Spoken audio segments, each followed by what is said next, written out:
Hello, potential victims.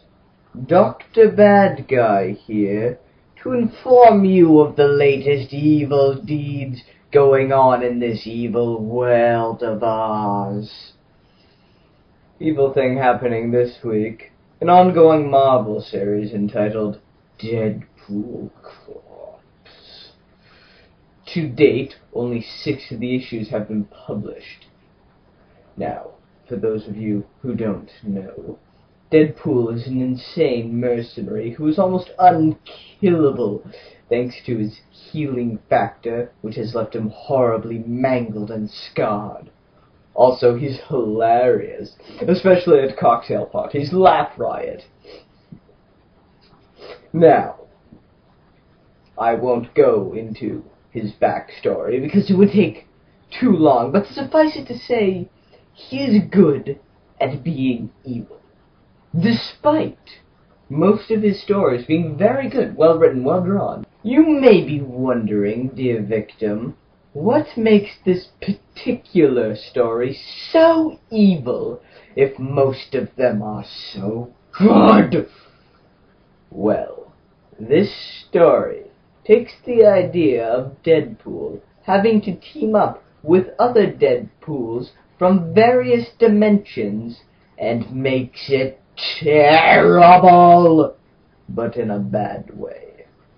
These other Deadpools include Headpool, Deadpool's decapitated head from the Marvel Zombies universe, Kid Deadpool, a child Deadpool from the dimension where everyone is children with cute puppies and sunshine. Oh, how I despise that dimension! I digress. Dogpool, from a dimension where Deadpool's powers were instead given to a dog, making it effectively immortal. And Lady Deadpool, a chick version of Deadpool. Hot, but in a weird Rule 63 way. Not sure you'd tie her to a railroad track. So we've got a story where we have not only one evil, funny, awesome character, but 5. And one's a dog! Everybody loves dogs! How could you make that evil?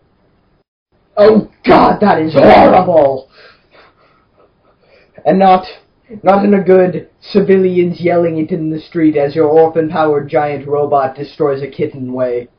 Yes, victims, that is the patented horrible artwork of Rob Liefeld, the 4th most evil man in comics. His artwork is so stunningly off-putting that I couldn't even force myself to read the entire story. I was so distracted by how inconceivable his idea of the human form is that I was late to scare newborn children with pictures of Bert and Ernie holding hands.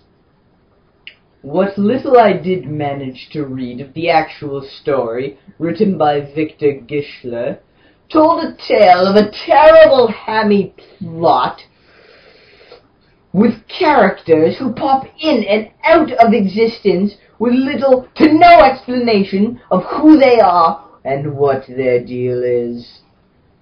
It is littered with predictable jokes, plot points that go nowhere, and completely flat, unlikable Deadpools.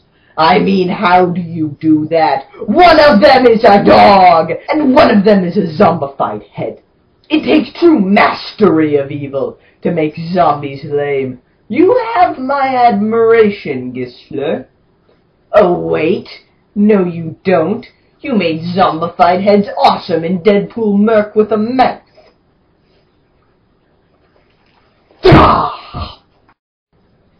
Dear Imperial Galactic Senate, is it possible that somehow Liefeld's evil is so great that it corrupted even my view of Gischler's story? That this is actually a great well-written, hilarious tale. But Liefeld's presence has blinded me to all that is good in the world.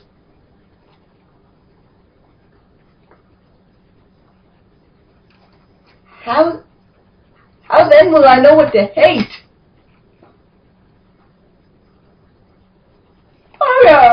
No, Grishla, you evil man. I see what you did.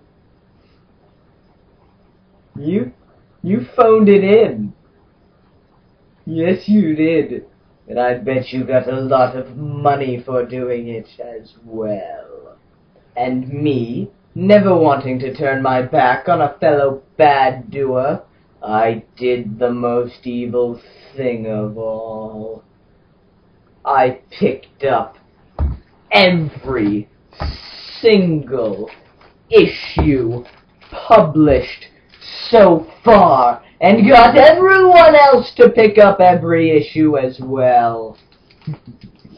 Take that, well-written literature. Let me explain to you just how redundant these comics are.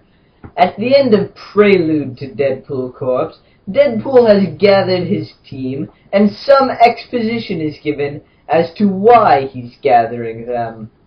There's some evil bad guy, and you know what? I'm sick of it. People calling the misunderstood evil, that is our word. Just because I like putting koalas in a blender, mixing it with Red Bull and coffee, drinking it down, and you don't. That is no reason to say I'm evil. Enslaving the world, that is a reason to call someone evil. But if you are going to shun and oppress me just because of that koala thing, delicious by the way, then I think you need to take a long look in the mirror, because you're a racist. I mean, there's evil, and then there's being a racist. And that's just wrong. Where was I? Ah, yes. The tediousness of the comic. Oh, the tediousness. So an elder of the universe called the Contemplator has tasked the Deadpools with killing the evil thing. Only an even more elderly elder decides that he doesn't want a bunch of lunatics saving the universe, so he tests them to a game of capture the flag against some teddy bear aliens which he think would stand a better chance against this evil.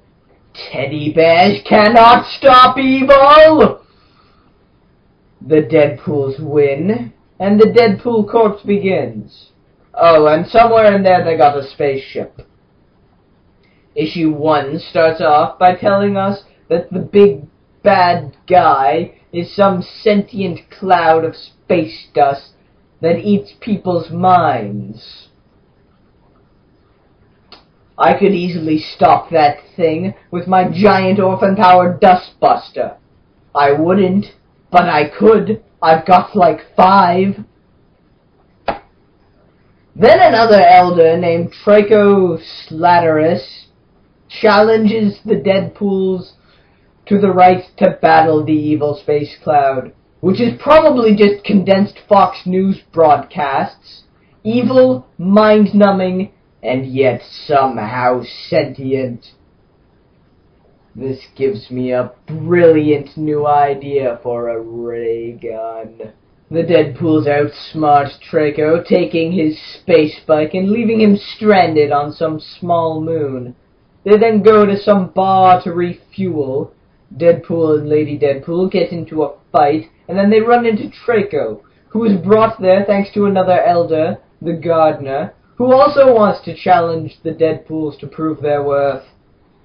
In the second issue, Deadpool convinces Traco to help them, thus becoming Champion Pool, only to have him ditched on another small moon 6 pages later. Deadpool's right to lead the team is questioned and soon forgot about it, just like gardeners want to challenge them. Their ship gets surrounded by a fleet of alien ships, all of whom happen to be working for the Cloud. The Deadpools open fire, and we are left to wonder what the conclusion will be. Oh, and they forgot Dogpool on the planet they were just refueling on. Good teamwork. Issue 3 starts off with Dogpool space hitchhiking to catch up with the team, who have been taken aboard the alien ship, knocked out, and promptly imprisoned, except for Headpool, who is able to escape. Dogpool meets up with Draco, and they both con their way onto the ship. Headpool finds them, and they come up with a plan to escape. Dogpool frees the rest of the team, while Headpool and Draco take the bridge. The Deadpools escape, leaving Draco to crash the ship into the sun. The 4th issue starts with a Wizard of Oz joke. Then killing giant lizard aliens.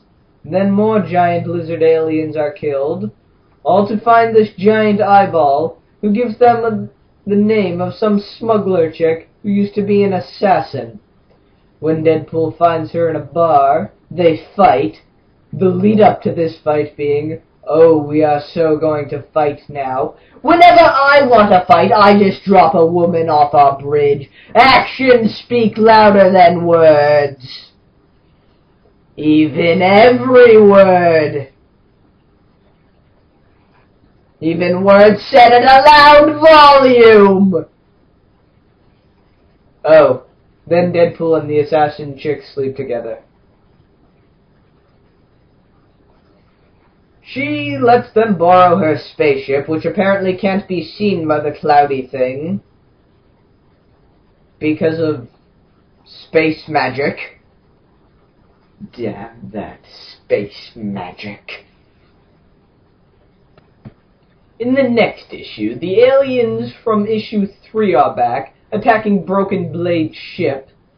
They fight them off and zoom straight for the cloudy thing, which transports them into Deadpool's mind, or some sort of conglomeration of each of the Deadpool's minds.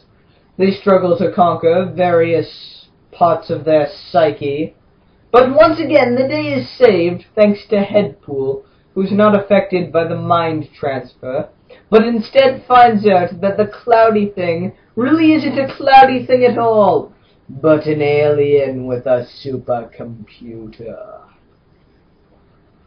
The Deadpools are freed, but then attacked by a giant robot that they easily destroy, then beat up the alien who was pretending to be the cloudy thing, and are given rings of power by the Contemplator.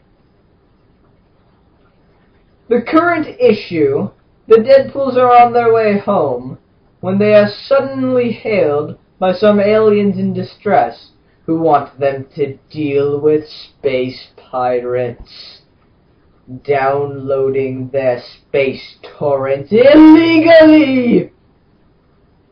Lady Deadpool dresses up as Slave Leia, and they go into a gladiator fighting ring. Blah blah blah. Draco is still alive and tries to get his revenge. Turns out he's running the gladiatorial ring, but ends up being blasted into outer space.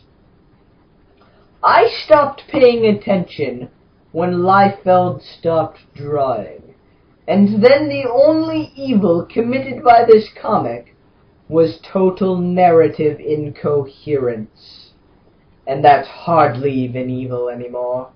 True evil is cutting edge and unique, showing us that the world is terrible now, and trying to change things will only make it worse.